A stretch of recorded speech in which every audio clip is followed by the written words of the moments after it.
Bonjour à tous et bienvenue sur Crypto Flash, la chaîne de l'actualité crypto. Aujourd'hui, nous allons parler de Polygon V2. Les premières propositions sont arrivées. On va aussi parler de Crypto.com. Je vais vous parler d'Aptos. Une grosse libération de tokens arrive. On va parler aussi de testnet sur Ethereum, de la BNB Chain, de Coinbase et du Bitcoin et de plein d'autres sujets. N'hésitez pas à vous abonner et activer la cloche pour ne rien rater.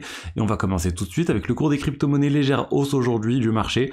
Plus 1% à peu près sur tout le marché, Bitcoin, Ethereum, plus 1, plus 1,4%, BNB, plus 0,3%, bref, une légère hausse. Je voulais commencer par le sujet autour des polygones et des premières propositions qui sont arrivées. Concrètement, Polygon est en train de se transformer en Polygon 2.0 et il va y avoir pas mal de changements. Et en fait, c'est l'équipe qui est derrière Polygon qui a travaillé sur le sujet en avance de phase. Ils ont réfléchi à l'ensemble des choses qui devaient arriver pour réaliser cette migration. Et là, en fait, ils sont en train de faire valider par la communauté ce sur quoi ils ont travaillé. Donc, les 3 propositions ont été publiées. La première, PIP 18, ça consiste en fait à initier un peu les choses et initier la migration du token Matic vers le token Polygon, parce que oui, tous les tokens Matic devront être transformés manuellement en token Pol. Concrètement, pour l'instant, vous n'avez rien à faire, mais vous devrez réaliser ce transfert plus tard, cette migration par vous-même. Vous allez avoir plusieurs années pour le faire. Du coup, ne vous inquiétez pas, ne stressez pas, ne tombez pas dans des arnaques. Pour l'instant, il n'y a toujours pas cette option d'ouverte pour le moment. Donc là, ils vont aussi lancer l'aspect staking. Donc, pas mal de choses pour démarrer sur le protocole, pour démarrer cette migration. La deuxième phase, PIP 17, ou la deuxième proposition, elle est très importante. Ça consiste en fait au lancement du token Pol. Et là, il y a beaucoup de changements. Pour moi, un changement majeur vis-à-vis surtout du token Matic, c'est l'inflation qui va passer à 2% annuellement, divisé entre les validateurs et la communauté. Et ça veut dire qu'il va y avoir de plus en plus de Matic en circulation. Clairement, c'est pas une bonne nouvelle pour le prix du token, mais on va dire c'est compensé selon moi par l'ensemble des choses qui sont en train d'arriver autour du token Pol et de l'utilité de ce token et du développement de l'écosystème Polygon qui arrive. Et le dernier point, c'est vraiment mettre à jour la Polygon POS, donc la blockchain actuellement qui est utilisée quand on parle de Polygon généralement, mettre à jour pour qu'elle n'utilise plus le token Matic, mais pour qu'elle utilise le token Pol comme pour payer les frais de gaz comme token natif du réseau. Ça, c'est aussi un élément majeur pour pouvoir en fait réaliser une transition en douceur. Donc, pour l'instant, pas grand chose à faire si vous êtes un simple utilisateur du réseau Polygon ou de la Polygon ZKEVM, etc. Mais vous pouvez tout de même donner votre avis, même si vous avez juste du Matic, parce que pour moi, clairement, les détenteurs de Matic doivent donner leur avis sur le sujet, parce qu'il y a cette inflation quand même non négligeable qui doit être discutée. Pour moi, ça ne doit pas juste être acté que ça va se passer comme ça. Et les développeurs, les stakers, vous pouvez aussi faire votre feedback sur ces propositions. Donc voilà, c'est quelque chose de très important qui est en train d'arriver. Gros changement sur l'écosystème Polygon, leur vision est très intéressante et hâte de voir vraiment tout ça. On va parler maintenant d'OKX, l'exchange OKX, l'exchange centralisé OKX qui continue et qui vient de dire nous on veut continuer de sponsoriser des grosses équipes de foot telles que Manchester City et leur écurie de Formule 1 McLaren.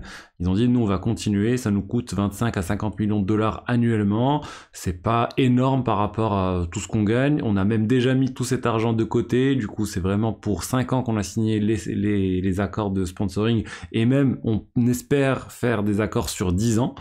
Donc intéressant de voir qu'ils continuent en fait d'essayer d'essayer en tout cas de ramener des gens plutôt sur l'écosystème crypto. On se rappelle quand même FTX, ils avaient essayé quelque chose de similaire, ils avaient dépensé beaucoup d'argent en sponsoring et on a aussi Crypto.com qui dépense beaucoup. Ils avaient même essayé de sponsoriser un moment la Ligue des Champions et finalement ils sont retirés au dernier moment. Mais OK, ils disent on continue. Et ils ont donné un exemple, ils ont dit nous on veut sponsoriser sur le long terme, un peu comme si vous vous rappelez la Formule 1 avec Ferrari et leur sponsor Marlboro, c'est clairement l'exemple qu'ils ont donné en disant voilà on veut être quelque chose d'iconique. Bon après comparer les cryptos à la cigarette, je pense pas que ce soit la bonne analogie, mais bon.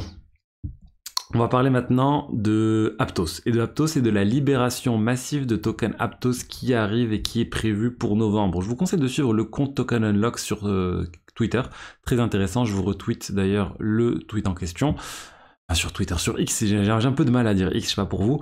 Donc concrètement, qu'est-ce qui va se passer? Le 12 novembre, il y aura 10% de la circulating supply, donc des tokens Aptos en circulation qui vont être libérés pour l'équipe et les investisseurs.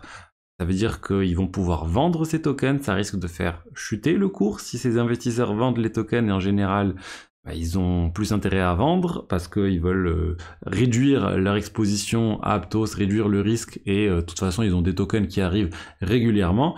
Donc attention, vente importante qui approche.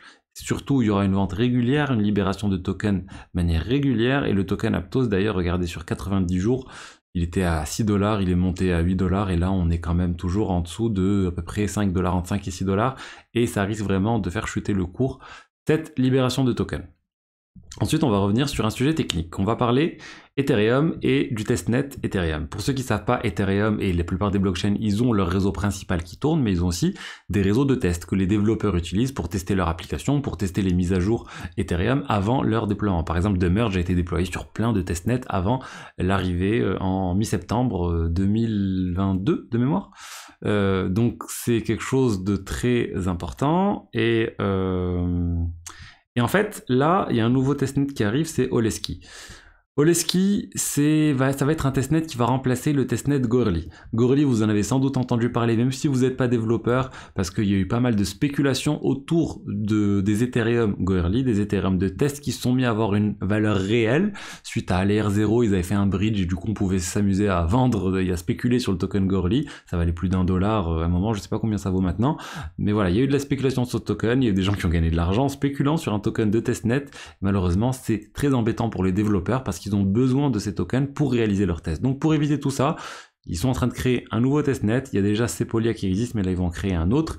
Et la différence sur ce testnet, c'est qu'il devrait y avoir énormément de validateurs, encore plus de validateurs que sur le réseau Ethereum principal, alors qu'actuellement en fait le problématique de ces testnets, c'est qu'il y a moins de validateurs sur les réseaux de test, et du coup potentiellement certaines problématiques ne peuvent pas être vues sur les réseaux de test, et on doit attendre l'arrivée sur le réseau principal pour les voir. Donc pour éviter tout ça, ça va être ça le principal mise à jour, et il devrait être supporté par la fondation, on va dire, Ethereum jusqu'en 2028. On parle beaucoup des solutions de niveau 2 sur Ethereum, mais ça n'existe pas que sur Ethereum, ça existe aussi sur BNB Chain. Là, ça s'est officiellement lancé, le OP BNB, leur layer 2 basé sur la technologie Optimism pour la BNB Chain est arrivé pour réduire les frais de transaction, pour avoir plus de transactions par seconde. Il y a pas mal d'applications qui sont lancées, il y a des gens qui sont en train de farmer sur cette blockchain, il y a des rendements intéressants, mais soyez vigilants, c'est nouveau, potentiellement il peut y avoir des rug pulls, il peut y avoir des projets qui vont se faire pirater. Dites-vous que quand vous voyez des rendements ultra intéressants, il y a souvent un risque associé, donc faut être vigilant, mais en tout cas une bonne chose pour la BNB Chain que ça soit lancé, et je pense qu'il y aura d'autres Layer 2 aussi sur cette blockchain. D'ailleurs, j'ai vu dernièrement un article pour essayer sur les Layer 2, c'était sur Cardano.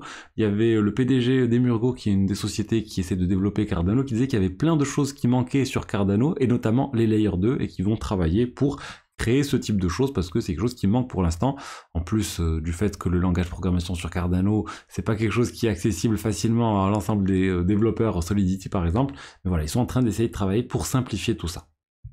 Et pour finir, je voulais parler du Bitcoin avec Brian Armstrong, le président de Coinbase, qui confirme quelque chose qu'on pensait déjà, que c'était sa vision, que Bitcoin pour lui c'est l'actif le plus important dans les crypto-monnaies. Donc voilà, de toute façon il y a pas de surprise quand on voit le Bitcoin qui représente la moitié de la market cap globale, c'est clairement l'actif le plus important. Après, est-ce que le flipping va avoir lieu, est-ce qu'Ethereum va dépasser Bitcoin? Honnêtement, aucune idée. Mais bon, c'est pas le sujet. Je voulais revenir sur les Layer 2 encore. Solution de niveau 2 sur Bitcoin, ces couches qui permettent de réaliser plus de transactions que sur le réseau principal. Et ben, Lightning, c'est la solution de Layer 2 la plus connue, la plus utilisée sur le Bitcoin.